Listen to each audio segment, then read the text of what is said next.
Good morning मेरे प्यारे बच्चों, ध्यान दीजिए। आज हम आप लोगों को परमाणु के मॉडल के बारे में बताएंगे।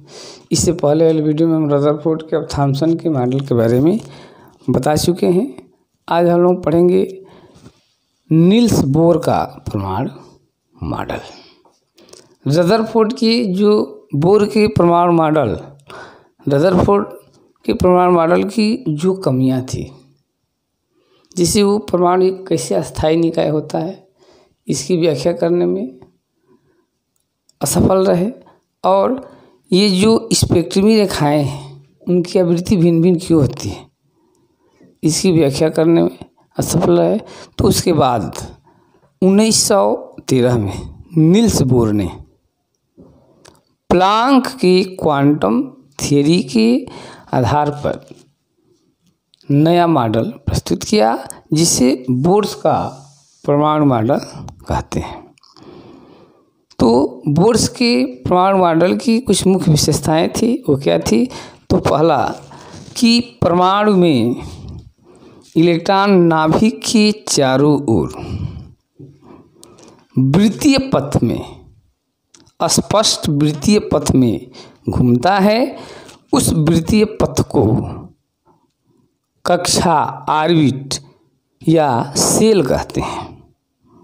परमाणु में इलेक्ट्रॉन नाभिक के चारों ओर स्पष्ट वृत्तीय पथ में क्या करता है? घूमता है। इस स्पष्ट वृत्तीय पथ को कक्षा, ऑर्बिट या सेल कहते हैं।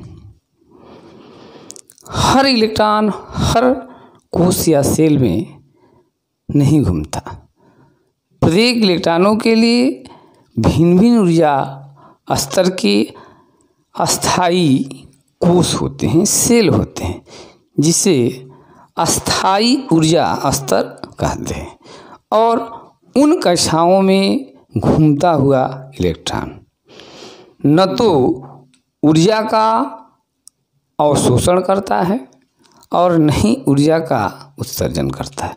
वह बिना ऊर्जा का अवशोषण किए हुए या उत्सर्जन किए हुए अपनी अस्थायी ऊर्जा के कोश में क्या करता है? चक्कर लगाता है। इन कोशों की ऊर्जा क्वांटाइज होती है, मतलब एक कोश की ऊर्जा का अंतर दूसरे कोश की ऊर्जा का अंतर का एक पूर्ण गुणज होता है। और उसमें घूमता हुआ इलेक्ट्रॉन न तो ऊर्जा अवशोषित करता है और न ही उत्सर्जित करता है। बाहर से यदि इलेक्ट्रॉन को ऊर्जा दे दिया जाए तो वह जंप करके निम्न ऊर्जा स्तर से उच्च ऊर्जा स्तर में जाता है, और किसी सोर्स से उसकी ऊर्जा अवशोषित कर लिया जाए तो उच्च से निम्न में चला आता है। ठीक है ना। नाभिक से शुरू करने पर इन कोशों को अक्षरों के द्वारा KLMN तथा अंकों के द्वारा 1 2 3 4 के द्वारा हम प्रदर्शित करते हैं। ठीक है ना। इसमें यदि n = 1 तो पहला सेल K, यदि n = 2 तो दूसरा सेल L, यदि n = 3 तो तीसरा सेल M, और n = 4 तो चौथा सेल N, KLMN। ऐसे जो है ये इसका क्रम होता है, जिसमें K की ऊर्जा सबसे कम, उससे अधिक L की, उससे अधिक M की, ऐसे होता है। और कोई भी इलेक्ट्रॉन उसी कोश में घूमता है जिसमें उस इलेक्ट्रॉन का कोणीय संवेग, एंगुलर मोमेंटम h/2π का पूर्ण गुणांक होता है। तो ये बोर का परमाणु मॉडल है और उसकी विशेषताएं हैं। बोर के परमाणु मॉडल में भी कुछ कमियां थी, ठीक है ना, जो कि निम्न है।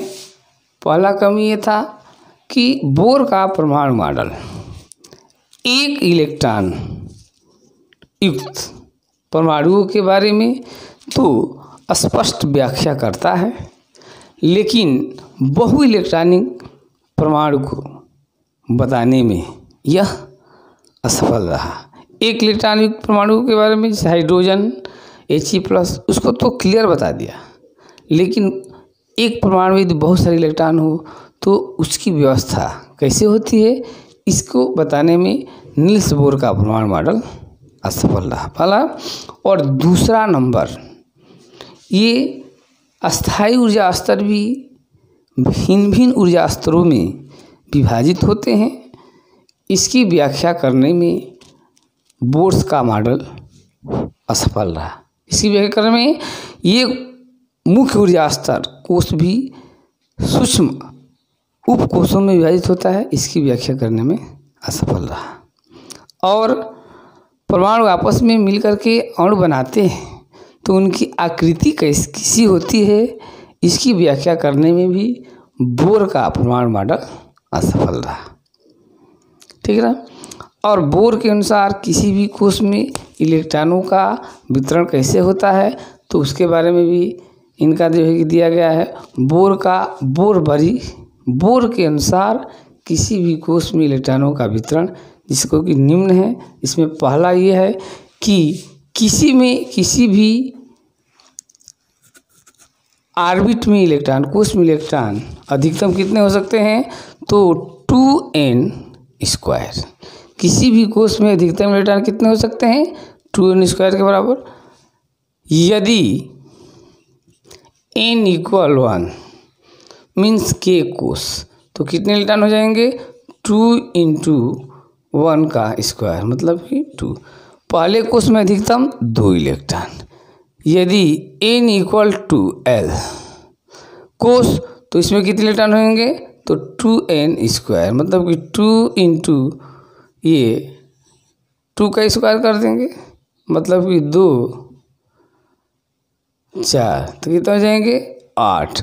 तो पहले में 2, दूसरे में 8। इसी तरह से यदि n = 3 तो KLM में कितने इलेक्ट्रॉन हो जाएंगे, 2n² मतलब कि 2 × 3 का मतलब कितना 18 इलेक्ट्रॉन। तो पहले में 2, दूसरे में 8, तीसरे में 18। इसी प्रकार से यदि n = 4 हो तो n कोष में कितने इलेक्ट्रॉन हो जाएंगे, तो 2n² मतलब कि 2 × 16 मतलब कि 32। पहले में 2, दूसरे में 8, तीसरे में 18 और चौथे में 32 इलेक्ट्रॉन होते हैं। तो बोर के अनुसार किसी भी कोष में अधिकतम इलेक्ट्रॉन की संख्या कितनी होती है, 2n² होती है। और इसी फार्मूले के द्वारा किसी भी कोष में अधिकतम इलेक्ट्रॉन को भरा जा सकता है। ठीक ना। तो ये रहा है आपका बोर का मॉडल, बोर के परमाणु मॉडल की कमियाँ और उसमें इलेक्ट्रॉन का वितरण का क्रम। ओके।